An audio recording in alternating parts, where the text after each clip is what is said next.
شیر اور خرگوش۔ ایک گھنے جنگل میں ایک شیر رہا کرتا تھا۔ وہ تمام جنگل کا بادشاہ تھا، لیکن وہ بادشاہ جیسے پیش نہیں آتا تھا۔ ہر دن بے رحمی سے جنگل کے جانوروں کو کھا جایا کرتا تھا۔ شیر کے خوف سے جنگل کے جانور چھپ جایا کرتے تھے اور خود اپنی بھوک و پیاس کو مار کر سخت مشکلات سے دوچار ہونے لگے تھے۔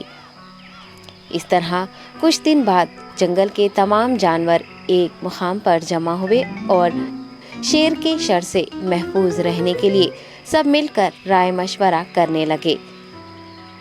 سب نے اپنی اپنی بات رکھی اور آخر میں ایک گیدڑ نے کہا، میرا خیال ہے کہ ہم روز شیر کے ہاتھوں مرنے کے بجائے ہم خود ایک بار شیر کے پاس چلے جائیں۔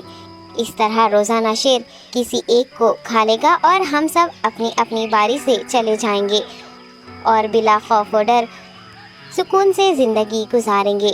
گیدڑ کے مشورے پہ تمام جانور رضامند ہو گئے۔ ایک بندر نے کہا، ٹھیک ہے، تمہاری بات بالکل درست ہے۔ موت کا خوف کرنے کے بجائے اپنی باری آنے تک ہم اطمینان و سکون کی زندگی گزار سکیں گے۔ جانوروں کی بات چیت مکمل ہونے کے بعد خود گیدڑ نے شیر کے پاس جا کر یہ ساری بات بتائی۔ گیدڑ کی باتیں سننے کے بعد شیر نے کہا، میں بادشاہ ہوں، اس لیے تم سب کی بات مان رہا ہوں، لیکن ایک بات غور سے سن لو۔ اگر کسی دن مجھے جانور ملنے میں تاخیر ہو جائے تو میں خاموش نہیں بیٹھوں گا اور دوبارہ تم سب پر حملہ کرنا شروع کروں گا۔ شیر نے بڑے غصے سے یہ سب کہا۔ شیر کی باتیں سن کر گیدڑ نے سر ہلاتے ہوئے حامی بھر دی اور وہاں سے چلا گیا۔ اس دن کے بعد ایک ایک جانور بلا ناغہ اپنی اپنی باری کے مطابق شیر کے پاس جانے لگے اور شیر سکون سے اپنے پاس آنے والے جانوروں کو مار کر اپنی بھوک مٹانے لگا۔ یہ معاملہ ایسے ہی چل رہا تھا اور ایک دن شیر کے پاس جانے کی باری ایک خرگوش کی آئی۔ وہ خرگوش بہت ہی ہوشیار تھا۔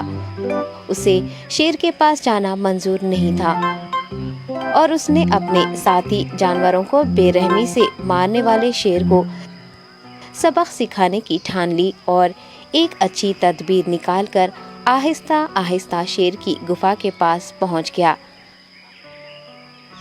تاخیر ہو جانے سے شیر کافی غصے میں تھا اور خرگوش کو دیکھ کر غصے سے کہنے لگا، میں نے تم سب کو پہلے ہی کہہ دیا تھا، دیر ہو جائے تو میں خاموش نہیں بیٹھوں گا۔ تم نے وعدہ خلافی کی ہے، اس لیے میں جنگل جا کر من چاہے جانور کا شکار کر کھا جاؤں گا۔ تب خرگوش نے شیر سے کہا، معاف کر دیجیے بادشاہ سلامت، غلطی ہو گئی اور اس کا ایک واجب سبب ہے۔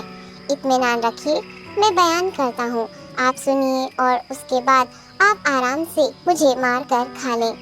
شیر نے پھر غصے سے کہا، وہ کیا بات ہے، جلدی بتاؤ۔ خرگوش نے کہا، بادشاہ سلامت، میں آپ کے پاس آ رہا تھا اور راستے میں مجھے ایک شیر مل گیا اور مجھے مارنے کے لیے آگے بڑھنے لگا۔ میں نے آپ کی بہادری کی بات اس شیر کے سامنے رکھی، لیکن وہ شیر آپ کے بارے میں بہت برا بھلا کہنے لگا۔ یہ سن کر میں نے غصے سے کہا، تم ہمارے جنگل کے نہیں ہو، ہمارے بادشاہ کے بارے میں ایسی باتیں مت کہو۔ یہ سن کر وہ شیر مجھ پر حملہ کرنے کے لیے تیار ہو گیا۔ یہ دیکھ کر میں نے کہا، تم مجھے مارو گے تو ہمارے بادشاہ تمہیں ہرگز نہیں بخشیں گے۔ تب اس شیر نے کہا، تمہارا بادشاہ میرا کیا کر لے گا؟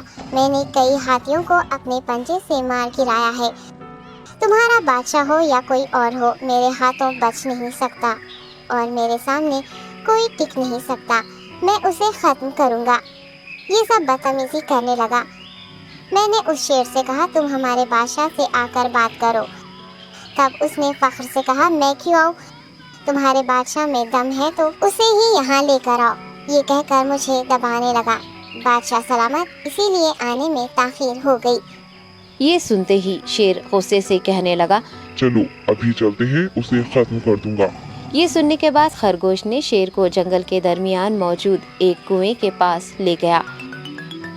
خرگوش نے کہا، بادشاہ اس کے اندر دیکھیے، وہ وہاں آپ کا بے صبری سے انتظار کر رہا ہے، آپ اسے اچھا سبق سکھائیے۔ شیر غصے سے فوراً کنویں میں جھانکنے لگا اور زور سے دہاڑنے لگا۔ تب دوسری جانب سے بھی دوسرا شیر دہاڑتا ہوا محسوس ہونے